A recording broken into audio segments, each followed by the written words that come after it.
আজিৰ প্ৰথমটি প্ৰশ্নলৈ আগবাঢ়িছোঁ। প্ৰথম অসমীয়া শিশু আলোচনীখনৰ নাম কি?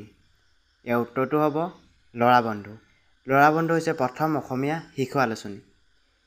আজি 2 নম্বৰটো প্ৰশ্নলৈ আগবাঢ়িছোঁ। তাজমহল কোন নদীৰ পাৰত অৱস্থিত? উত্তৰ যমুনা। তৃতীয়টি প্ৰশ্ন, মানাহক কিমান চনত ৰাষ্ট্ৰীয় উদ্যানৰ মৰ্যাদা প্ৰদান কৰা হয়? উত্তৰ 1990 চনত। 4 নম্বৰ প্ৰশ্ন, জালিয়ানাবাগৰ হত্যাকাণ্ড কিমান চনত সংঘটিত হৈছিল? উত্তৰ 1919 চনত। পঞ্চমটি প্ৰশ্নলৈ আগবাঢ়িব খুজিছোঁ। মহাত্মা গান্ধীক হত্যা কোনে কৰিছিল? উত্তৰ নাথুৰাম গাডছে। 1948 চনৰ 30 জানুৱাৰী তাৰিখে মহাত্মা গান্ধীক হত্যা কৰা হৈছিল।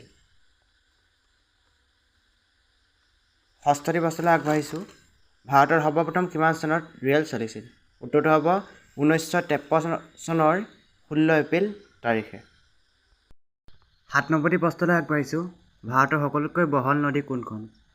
ইয়াৰ উত্তৰটো হৈছে আমাৰ অসমৰ ব্ৰহ্মপুত্ৰ। ভাৰতৰ সকলোতকৈ দীঘল নদী কোনখন? উত্তৰটো হ'ব গংগা। ব্ৰহ্মপুত্ৰ হৈছে সকলোতকৈ বহল নদী আৰু গংগা হৈছে আটাইতকৈ দীঘল নদী। অসমৰ জাতীয় ফল কি? উত্তৰটো হৈছে নেমু টেঙা। নেমু টেঙা হৈছে অসমৰ জাতীয় ফল। আজি শেষৰটি প্ৰশ্নলৈ আগবাঢ়িছোঁ। ভাৰতৰ আটাইতকৈ কম জনবসতিপূৰ্ণ ৰাজ্য কোনখন? ইয়াৰ শুদ্ধ উত্তৰটো হ'ব ছিকিম। অশেষ ধন্যবাদ ভিডিঅ'টো চাই থকাৰ বাবে।